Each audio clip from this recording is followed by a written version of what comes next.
से सुलेखिका सुबक्ता शिक्षाविद और अध्यक्ष भाव से बेस परिचित महोदया अनुरोध से मंचासीन हो आसन अलंकृत करने।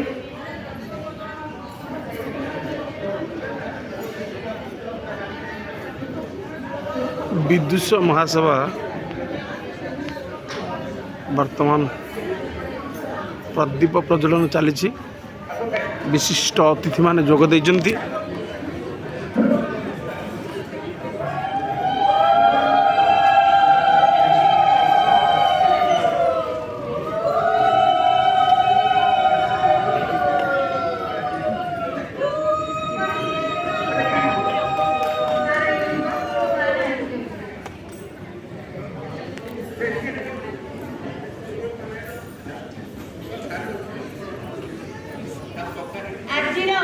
सभार विशिष्ट अतिथि हेउछन्ति श्रीयुक्त मीनाबेगम दास महोदय, पूर्वतन निर्देशक खबर उन्नयन विभाग और विशिष्ट आधुनिक कवि भाव में आम समस्त अति परिचित।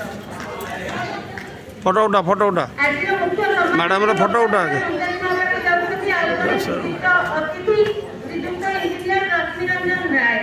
सम्माननीय वक्ता भाव में महान उपस्थित अछन्ति डॉक्टर पद्मलोचन राउत, इंग्राजी और ओडिया भाषार जड़े सुप्रतिष्ठित कवि लेखक समालोचक गवेषक।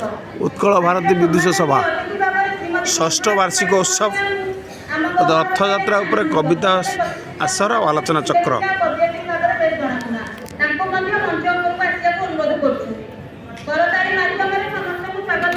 अनुरोध।